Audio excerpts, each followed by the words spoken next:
wabarakatuh. Perkenalkan, nama saya Mita Amalia dengan NIM 11820600067. Saya merupakan mahasiswa pendidikan biologi kelas 5B di Universitas Islam Negeri Sunan Gunung Jati, Bandung. Pada kesempatan kali ini, saya akan melakukan praktikum mengenai alat indera. Dan ada dua kegiatan. Yang pertama itu mengenai kegiatan indera penglihatan, yaitu dengan mata. Kemudian yang kedua itu indera pembau. Adapun untuk kegiatan yang pertama yaitu mengenai indera penglihatan, yaitu dengan mata. Tujuan kegiatan ini yaitu untuk mengetahui bintik buta. Kemudian untuk dasar teorinya, alat indera penglihatan itu kalau pada manusia adalah sepasang mata. Nah, mata merupakan indera penglihatan yang dimiliki manusia. Mata manusia itu menyerap berbagai informasi visual dan mata juga berfungsi untuk fotoreseptor, yang reseptor mengenali atau mendeteksi stimulus yang berupa cahaya. Dan itu menurut salah satu jurnal, yaitu jurnal Norlita pada tahun 2020, halaman 138. Kemudian berdasarkan Wangko pada 2013 halaman 3, bola mata orang dewasa itu berdiameter sekitar 2,5 cm dan permukaan bola mata hanya 1/6 bagian anterior yang tampak, sedangkan 5/6 bagian posterior itu terlindung di dalam ruang orbita. Kemudian untuk bintik buta, bintik buta ini yaitu cakram optik yang merupakan bagian fovea dekat hidung. Merupakan tempat percabangan serat saraf dan pembuluh darah ke retina. Tidak mengandung sel batang ataupun kerucut dan terletak pada region sekitar 13-18 derajat. Dan itu menurut salah satu jurnal, yaitu Jurnal Wati pada tahun 2015 halaman 287.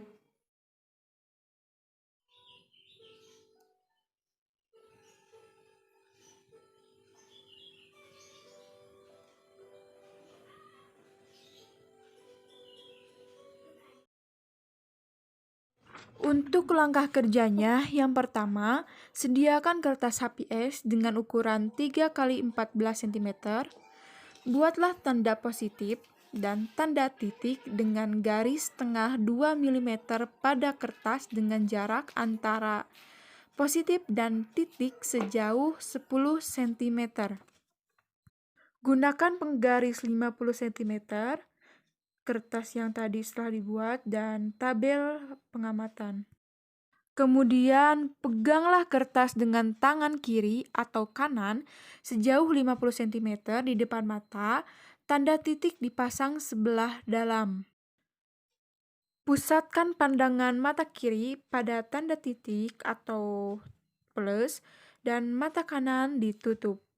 Kemudian dengan mata kiri tetap berpusat pada tanda titik, dekatkan kertas perlahan-lahan hingga tanda positif hilang dan nanti tarik ke belakang hingga tanda positif tampak kembali. Dan catatlah ke dalam tabel. Kemudian ulangi percobaan hingga 3 kali.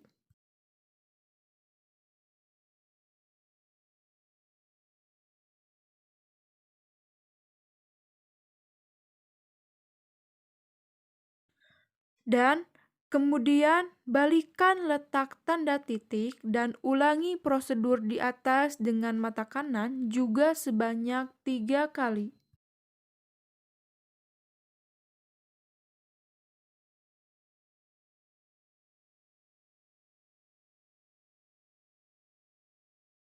Untuk hasil pengamatannya dapat diketahui bahwa pada saat mata kanan ditutup, jarak pada waktu tanda plus hilang yaitu rata-ratanya 37,3 cm.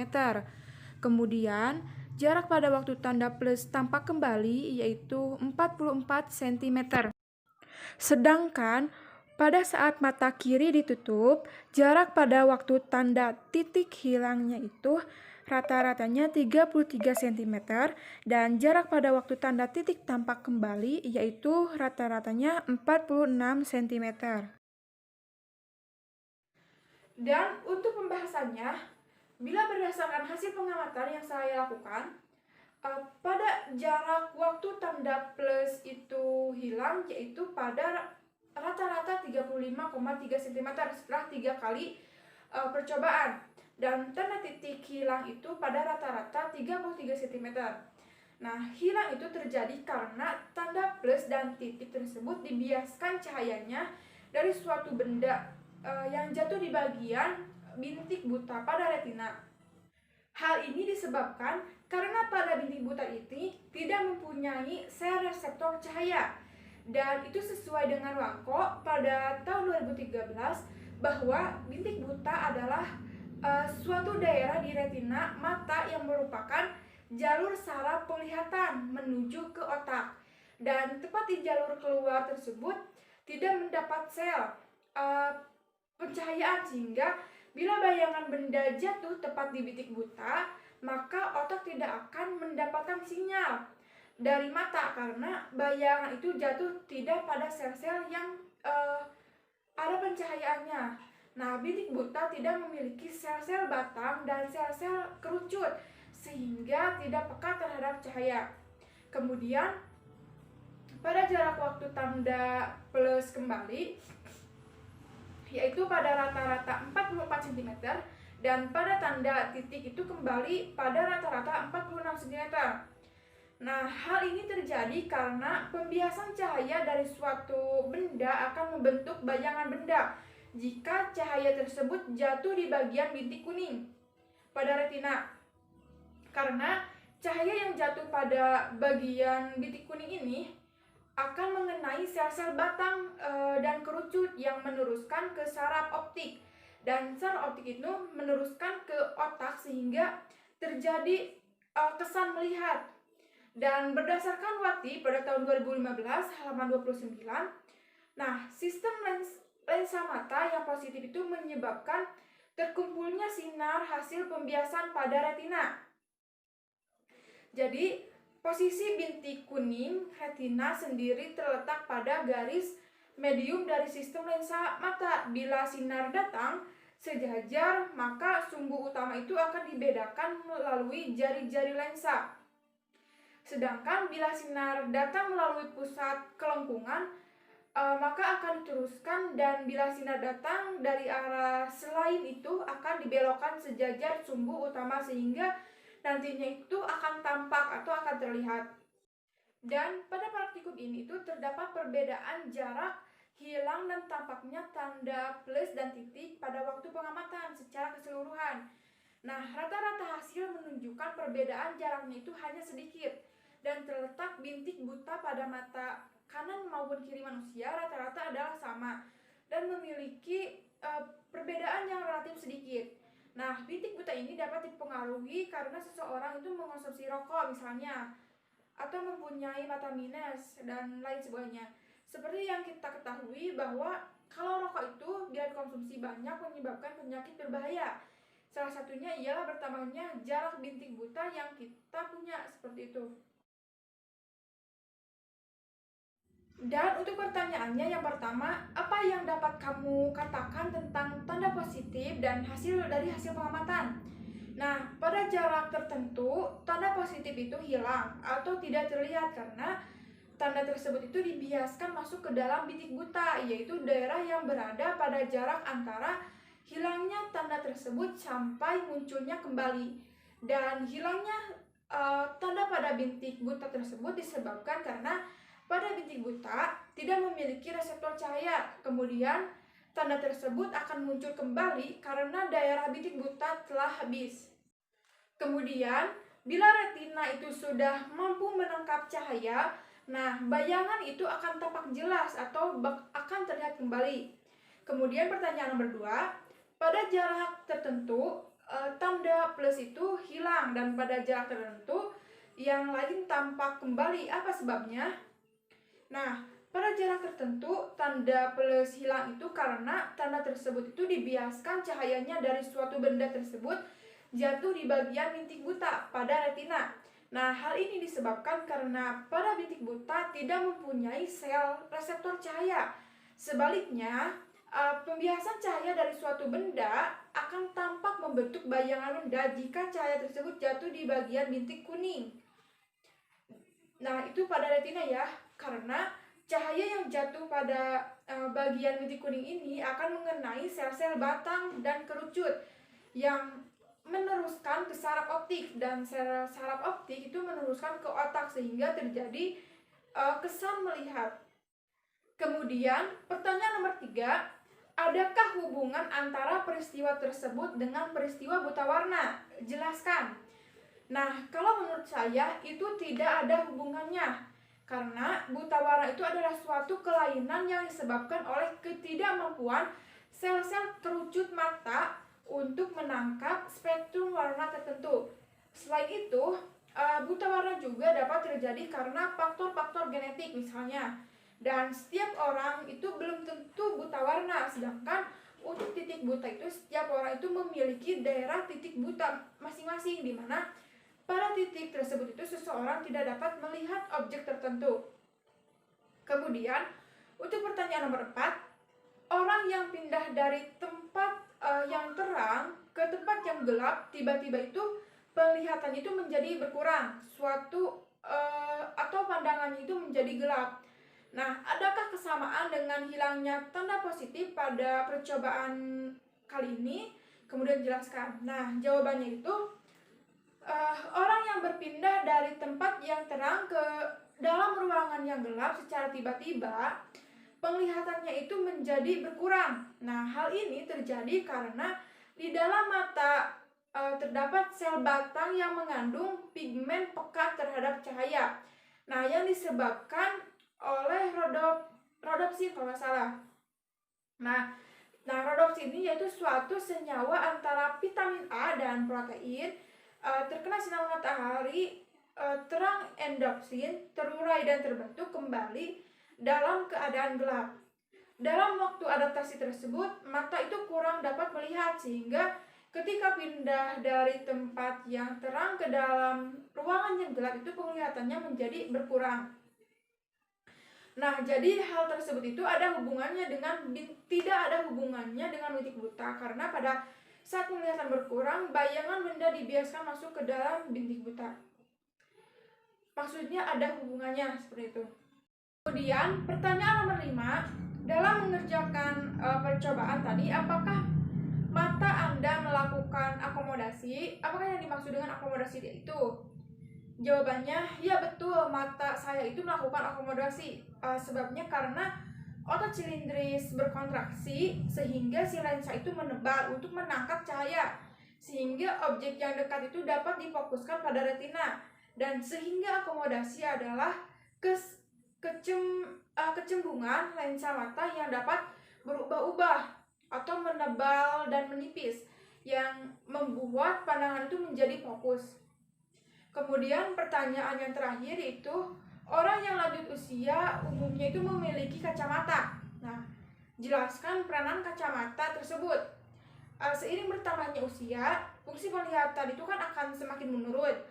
Nah, tak heran jika hampir semua orang yang berusia 65 tahun ke atas itu perlu memakai kacamata. Nah, kacamata yang digunakan itu berlensa rangkap, yaitu cembung dan cekung. Di bagian kacamata yang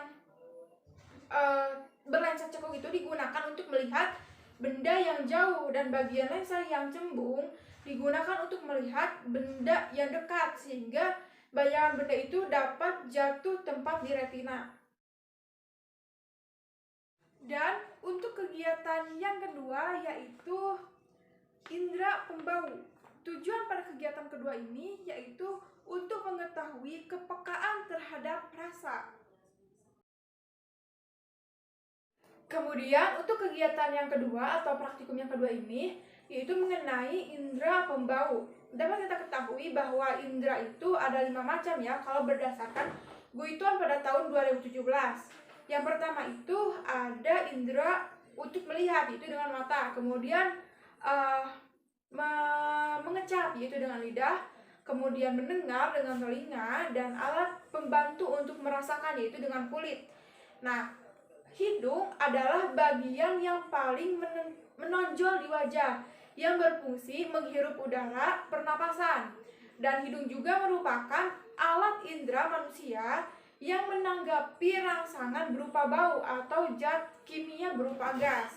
Itu menurut Stanley pada tahun 2005. Kemudian lidah. Nah, lidah adalah sekumpulan otot rangka pada bagian atas mulut atau lantai mulut yang dapat membantu perencanaan makanan dengan mengunyah dan menilai. Nah, lidah juga dikenal sebagai indera pengecap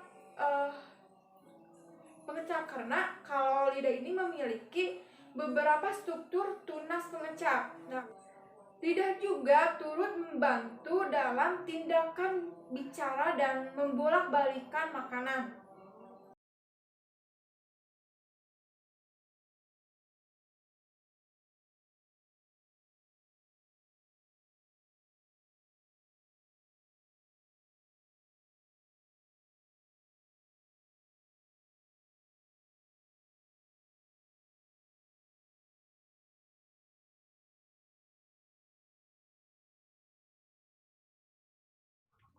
Langkah kerja yang pertama, potong-potong apel, kemudian jahe dengan ukuran yang kecil dan ukuran yang sama.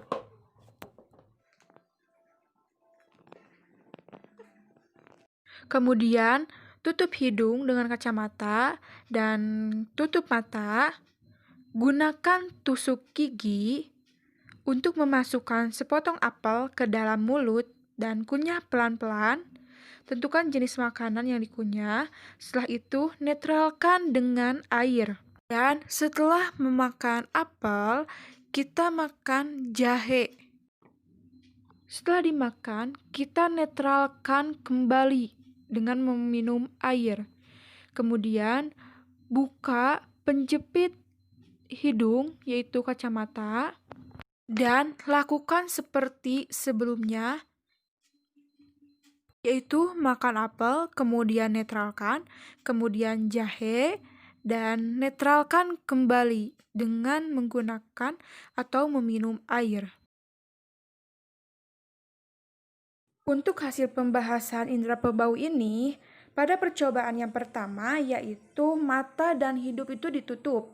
Pada saat memakan apel itu tidak ada bau yang kecium dan rasanya itu sedikit hambar bila dibandingkan pada saat percobaan dua mata ditutup dan hidungnya itu dibuka, baunya itu segar dan rasanya itu manis dan ada asam-asamnya sedikit. Kemudian, kalau untuk jahe, pada saat percobaan pertama, mata dan hidung ditutup, baunya itu tidak kerasa dan rasanya itu tidak terlalu pedas atau menyengat. Sedangkan pada percobaan dua mata ditutup, hidung dibuka, baunya itu tercium bau jahe yang menyengat dan rasanya itu pedas dan juga menyengat. Berdasarkan hasil pengamatan pada percobaan yang pertama yaitu pada saat hidung ditutup, kemudian mata juga ditutup. Nah, rasa dari apel itu menjadi sedikit hambar dan pada jahe itu tidak terlalu pedas atau menyengat dibandingkan dengan pada saat percobaan yang kedua yaitu pada saat penutup hidung itu dibuka. Nah, jadi si apelnya itu terasa lebih manis dan lebih asam, dan jahenya pun rasanya itu menjadi lebih menyengat. Hal itu terjadi karena indera pembau dan pengecap itu dapat saling bekerja sama atau saling berkaitan, dan itu disebabkan karena sensitivitas sel sensorik pada indera pengecap tidak dapat mengenali rasa buah tersebut karena hidungnya itu telah ditutup. Nah, namun pada Prondus tetap dapat merasakan rasa makanan meskipun hidung tertutup. Tetapi mungkin rasanya itu sedikit berbeda atau sedikit hambar.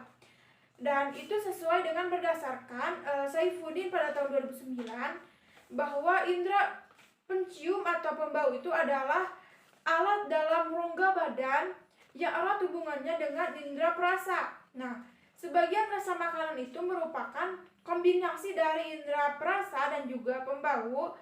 pada manusia juga bahwa bau itu memiliki muatan afeksi yang bisa membangkitkan rasa penolakan atau nafsu makan. Untuk kesimpulannya, organ yang khusus kaitannya dengan indera pengecap adalah lidah. Nah, indera pengecap dan pembau ini saling berikatan karena bau suatu makanan itu akan membantu untuk membangkitkan rasa dan untuk karena sensitivitasnya sel sensorik pada indera pengecap tidak dapat mengunyah rasa buah tersebut karena hidung telah ditutup, sedangkan mata itu tertutup, tidak ada pengaruhnya sama sekali.